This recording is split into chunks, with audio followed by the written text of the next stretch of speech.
Commerce chapter 1 के कह सकते हैं क्वेश्चन नंबर 1 के नेक्स्ट पार्ट को स्टार्ट करने वाले हैं। इसके पहले ऑलरेडी मैंने इस चैप्टर के क्वेश्चन नंबर 1, क्योंकि मैंने आपको पिछले वीडियो में बताया था कि हर एक पॉइंट इंडिकेट करता है एक एक क्वेश्चन को, जैसे कि ये है क्वेश्चन नंबर 1 के क्वेश्चन कॉन्सेप्ट, ठीक है, ये है क्वेश्चन नंबर 2 के कॉन्सेप्ट और ये है क्वेश्चन नंबर 3 के कॉन्सेप्ट।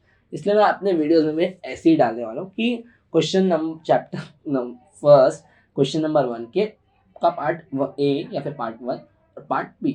इसके पहले ऑलरेडी हम लोगों ने पार्ट ए कह सकते हैं, पार्ट 1 कह सकते हैं, उसमें उसे अपलोड कर रखा है, जहाँ पे मैंने व्हाट इज़ मार्केटिंग, इसके कॉन्सेप्ट यानी कि व्हाट इज़ मार्केटिंग सेम चीज़ है, ठीक है, इसके फीचर्स और इम्पोर्टेंस जो कि एक्चुअल में सेम ही है। यहाँ के पॉइंट्स आप यहाँ लिख सकते हैं, यहाँ के पॉइंट्स आप यहाँ लिख सकते हैं। इन्हें मैंने ऑलरेडी एक्सप्लेन कर रखा है, जिसकी लिंक आपको डिस्क्रिप्शन में मिल जाएगी, एक बार ज़रूर चेकआउट कर लीजिए, फिर इस वीडियो पर कंटिन्यू कीजिएगा। साथ ही चैनल पर नए हैं तो चैनल को सब्सक्राइब करके हमारे साथ ज़रूर बने हैं। तो आज के वीडियो में जो सबसे मेन कॉन्सेप्ट होने वाला है, मेन टॉपिक होने वाला है, ठीक है, वो होने वाला है अबाउट फंक्शंस का। क्यों सर? क्योंकि मैंने आपको पिछले वीडियो में ऑलरेडी बताया था कि जो ये एवोल्यूशन है, ये कॉन्सेप्ट मोस्टली ऑब्जेक्टिव के लिए पूछा जाता है।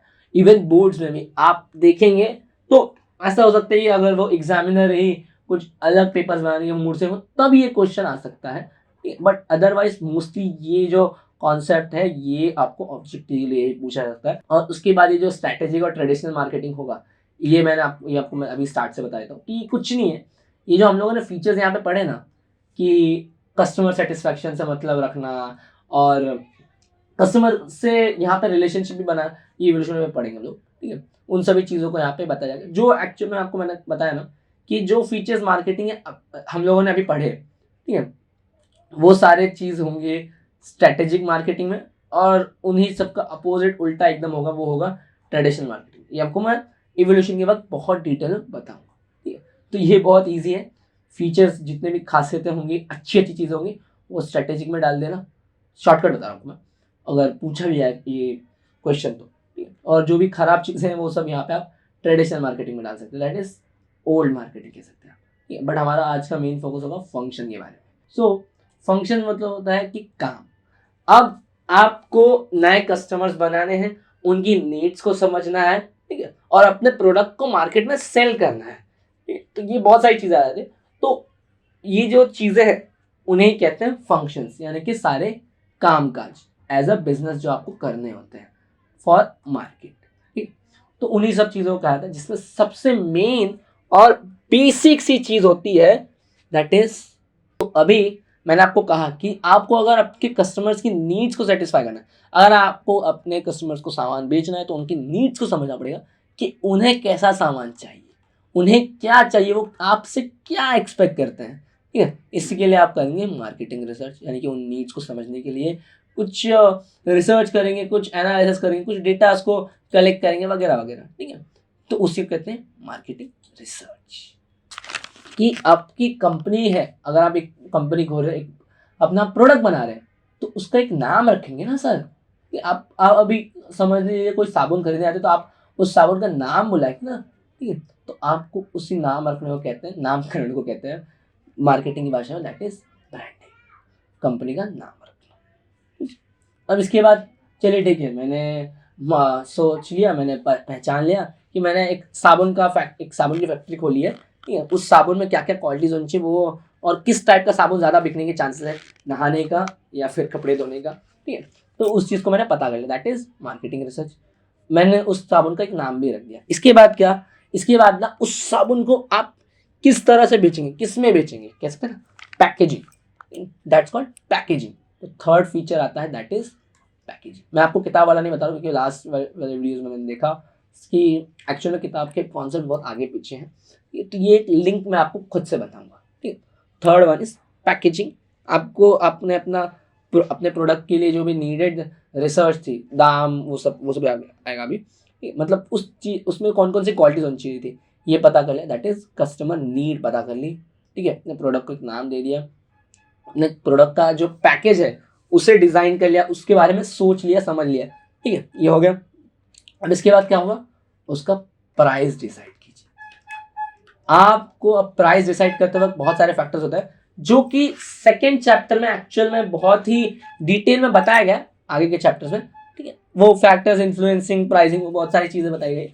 आपको याद रखना है, आपको पॉइंट्स पढ़ना पड़ेगा इसके लिए कि that there are certain factors, जैसे कि आपके कंपटीशन का जो प्राइसिंग है प्रोडक्ट का वो कितना है, ठीक है। मार्केट में करंटली सिचुएशन कैसी है, आप किस आपका जो प्रोडक्ट है वो कैसा है एक्चुअल में, मतलब कि एग्जाम्पल बताता हूँ, छोटा सा एग्जाम्पल बताता हूँ एक्चुअल में, कि अगर आप एक कार बेचते हैं, ठीक है, या फिर एक साइकिल बेचते हैं, ठीक है, तो आपका प्रोडक्ट कैसा है।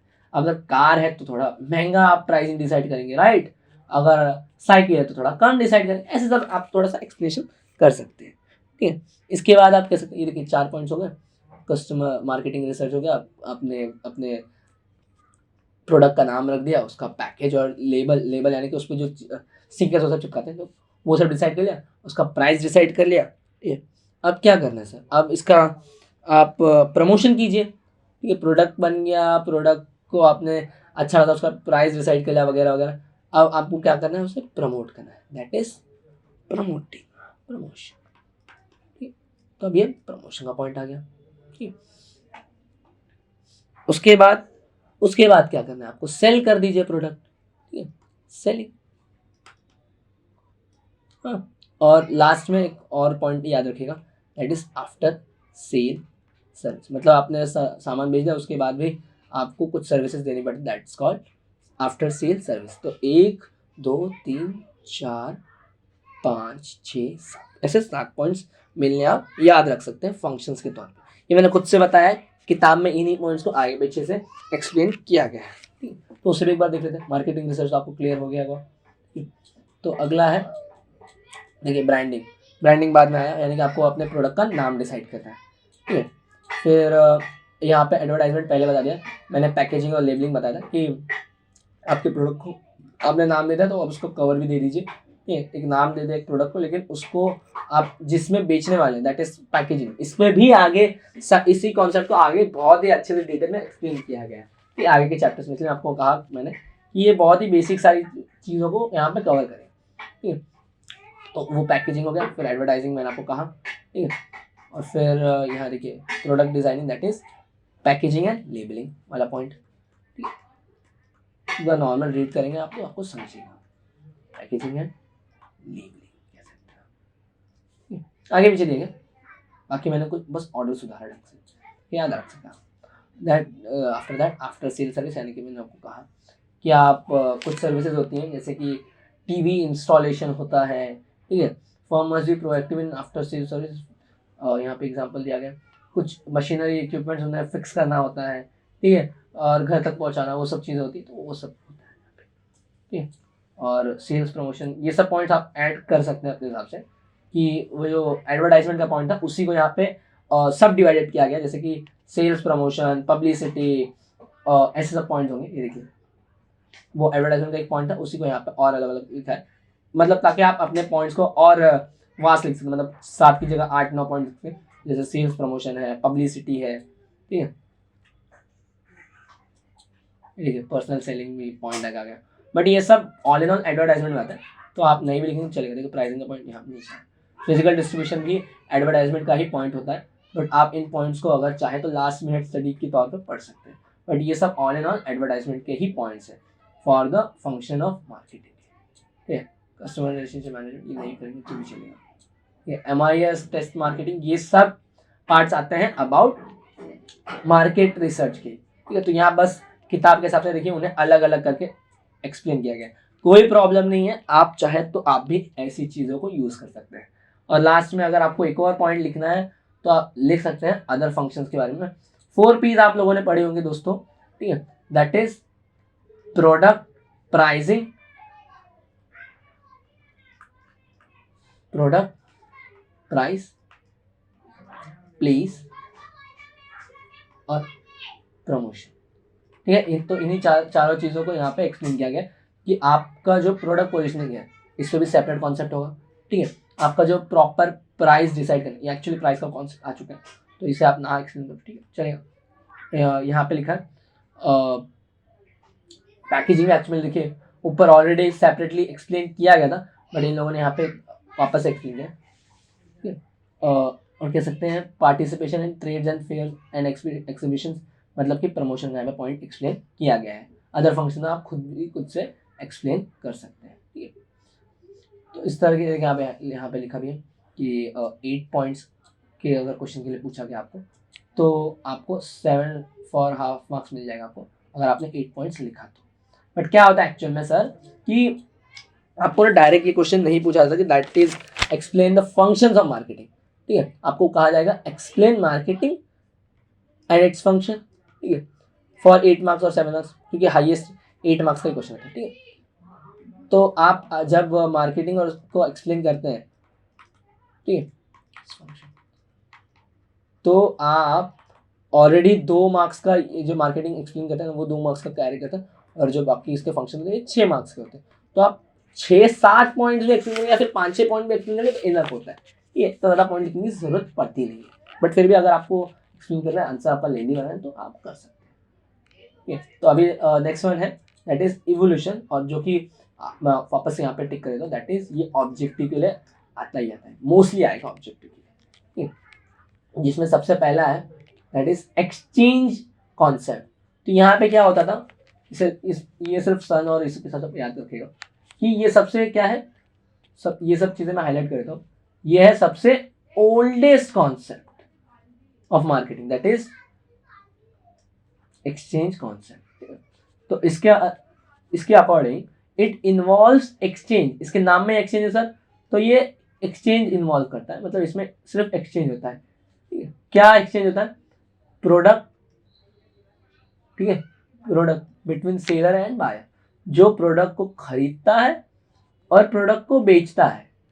और हम सब भी अभी तक यही समझते आए थे कि market is a place where you can exchange, where you can buy and sell what product, ठीक है। तो इसलिए इसे सबसे ओल्डेस्ट कॉन्सेप्ट कहा जाता है अबाउट मार्केटिंग, और इसी को कहते हैं एक्सचेंज कॉन्सेप्ट, ये ऑब्जेक्टिव के लिए आएगा।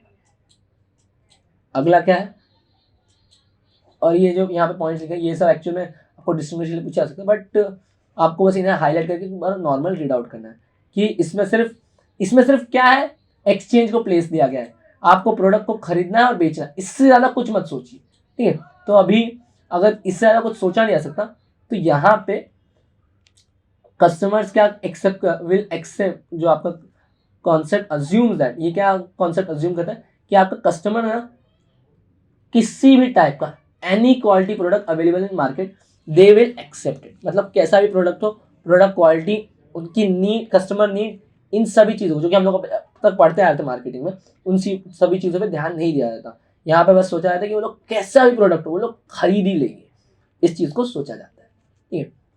तो यहाँ पे जो फंक्शंस हम लोग ने फीचर्स पढ़े थे मार्केटिंग रिसर्च के, इसकी फंक्शन एक्चुअली ऐसा था, दैट इज मार्केटिंग रिसर्च नहीं होता, ठीक है। यहाँ पे सिर्फ ध्यान किस पे दिया जाता है, प्रॉफिट अर्निंग पे। कस्टमर सेटिस्फेक्शन ये भी नहीं होता सर, ठीक है। आफ्टर सेल सर्विसेज ये भी नहीं होता। तो ये जो भी फंक्शंस हम लोगों ने अभी तक पढ़े वो यहाँ पे एक्सक्लूडेड होते हैं, फंक्शंस ऑफ मार्केटिंग यहाँ पे नहीं होंगे। किस में नहीं होंगे, एक्सचेंज कॉन्सेप्ट में, जो सबसे ओल्डेस्ट कॉन्सेप्ट था ऑफ मार्केटिंग, ठीक है। अब इसके बाद दूसरा आया दैट इज प्रोडक्शन कॉन्सेप्ट। अब ये कब एग्जिस्टेंस में आया, ये आया in the year when industrial revolution happened. Industrial revolution ये हिस्ट्री में था ऑलरेडी, ठीक है।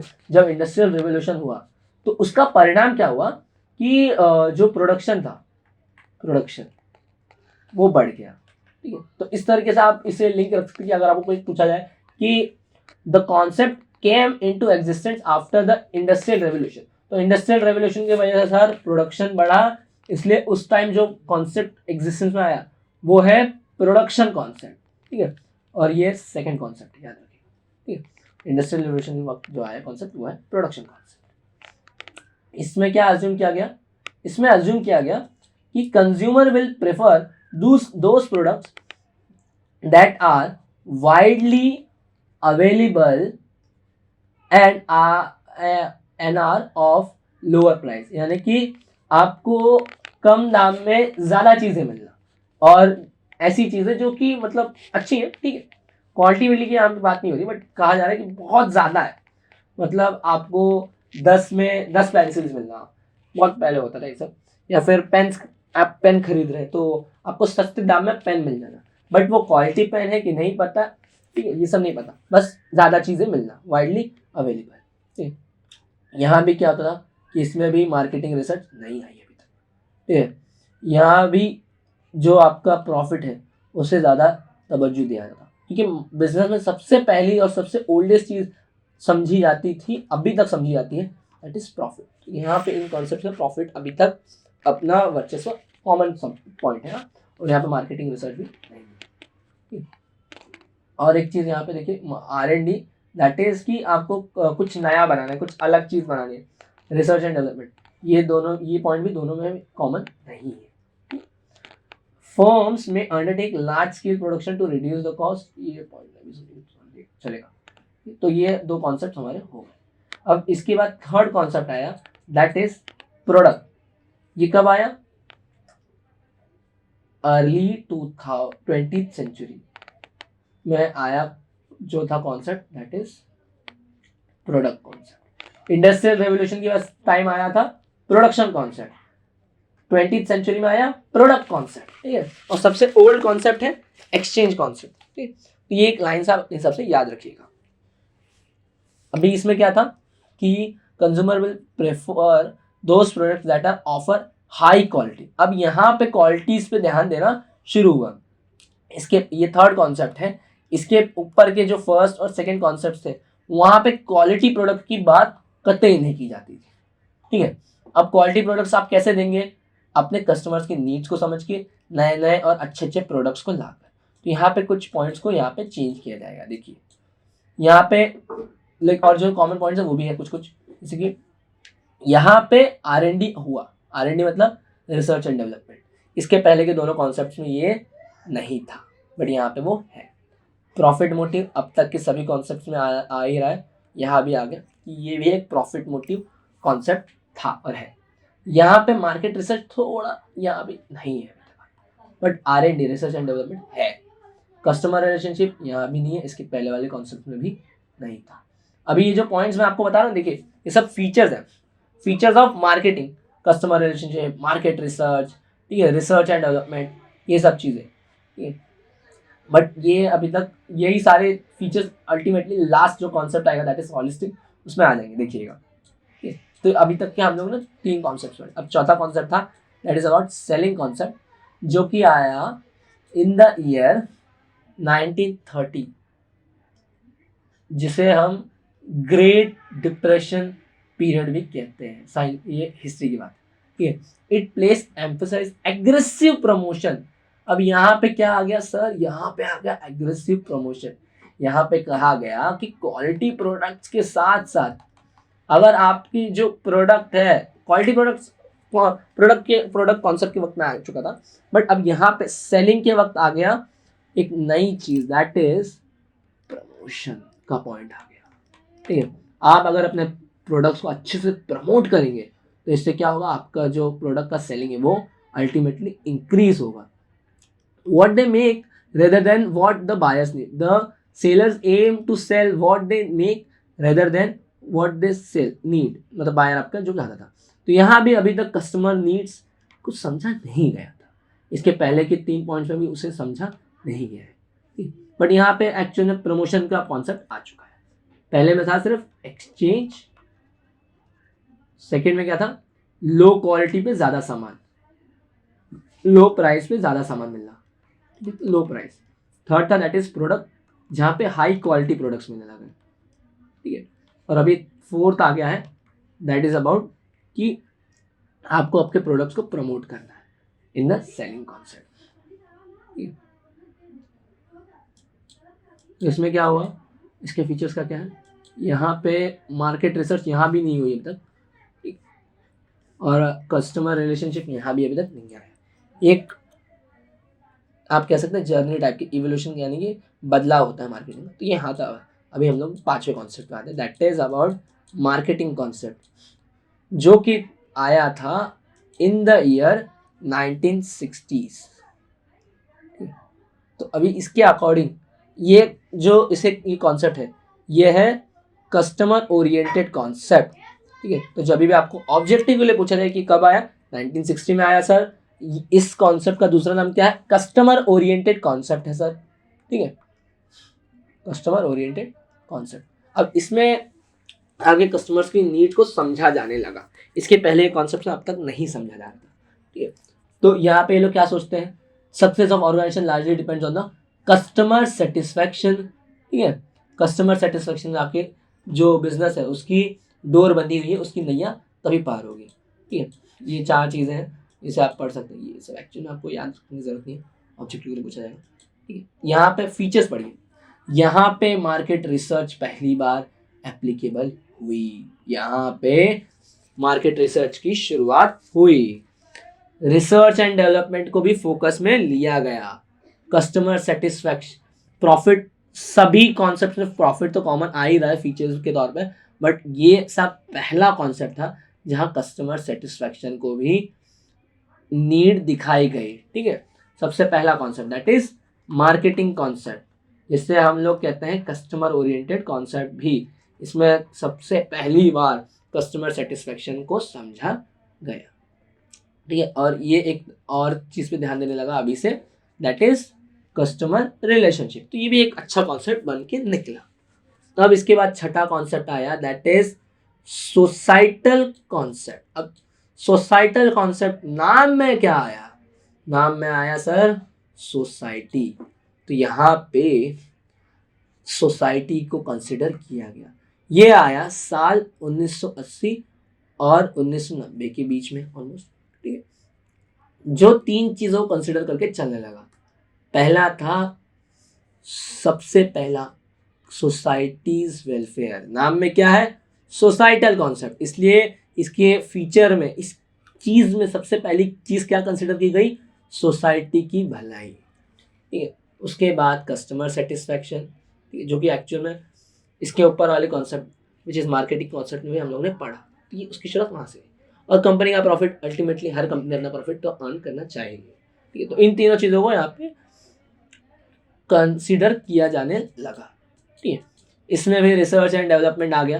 ठीक है, टू प्रोड्यूस ग्रीन गुड्स। अब यहाँ पे सोसाइटी है, यानी कि सोसाइटी, समाज के लिए जो अच्छी चीज़ें हैं, दैट्स कॉल्ड ग्रीन गुड्स, इन्हें इंट्रोड्यूस किया गया पहली बार। ठीक है, ये जो कॉन्सेप्ट था वो प्रॉफिट के साथ साथ कस्टमर सेटिस्फेक्शन पर तो ध्यान देने ही लगा। ठीक है, और मार्केटिंग रिसर्च यहाँ भी पनपने लगा। ठीक है, अब इसके बाद आया 7वां concept, that is relationship marketing concept. अब रिलेशनशिप मार्केटिंग कॉन्सेप्ट, रिलेशनशिप किससे, रिलेशनशिप जो आपकी कंपनी के लिए जरूरी लोग हैं। ईयर 1990 में आया ये कॉन्सेप्ट।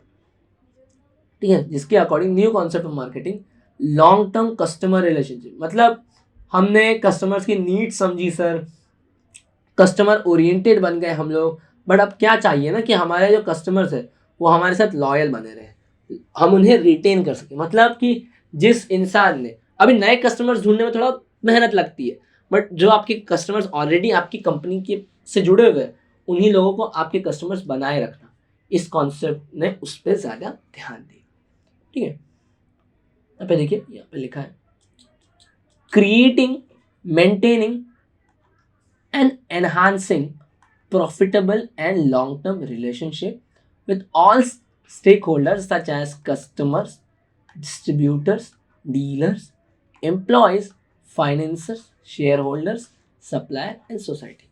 ये सब वो लोग हैं, ये सब वो चीज़ें हैं, ये सब वो साइड्स हैं जो आपके बिजनेस के हेल्पर्स हैं। ठीक है, आप अकेले अपना बिजनेस नहीं बढ़ा सकते, आपको अपने फाइनेंसर्स चाहिए जो आपके बिजनेस में पैसा लगाए, आपको एम्प्लॉयज़ चाहिए जो आपके बिजनेस के लिए काम करे, शेयर होल्डर्स यानी कि जो पैसा लगाए, एक तरह से कह सकते हैं आप, वो सोसाइटी चाहिए, वो कस्टमर चाहिए जिन्हें आप सप्लाई कर सके चीज़ें, और जिनसे जो आपको अगर ज़रूरी चीज़ें हो वो भी मिले। ठीक है, तो इन सभी चीज़ों के साथ एक लॉन्ग टर्म रिलेशनशिप बनाए रखना, इस चीज़ पे इसमें ध्यान दिया गया।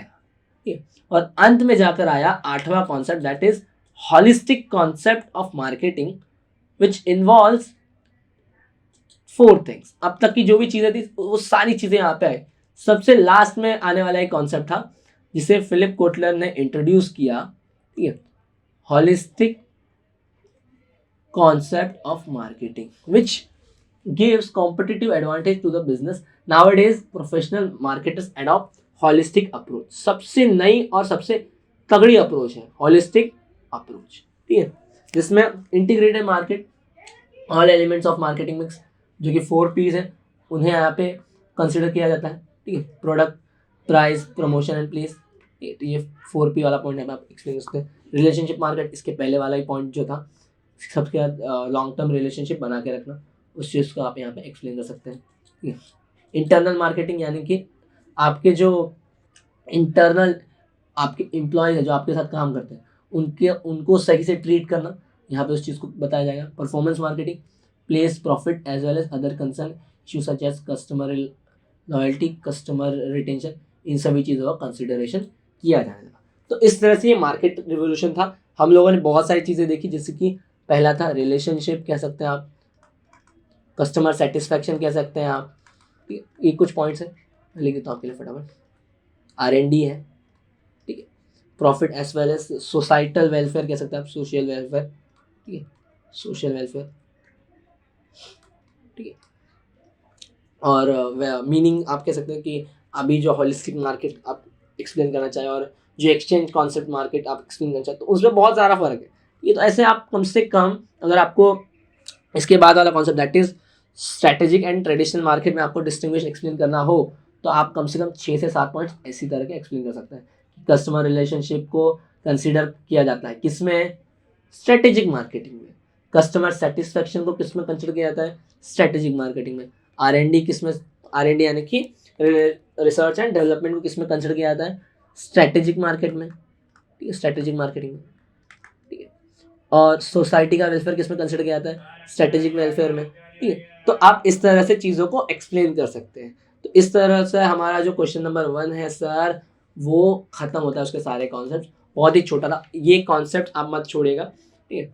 फिर से आपको बता देता हूँ, ये देखिए, आज के दिन हम लोगों ने इस फर्स्ट क्वेश्चन को ख़त्म कर दिया, जिसमें कि बहुत ही कम कॉन्सेप्ट्स है। इवोल्यूशन आपका आने वाला है ऑब्जेक्टिव के लिए, ठीक है।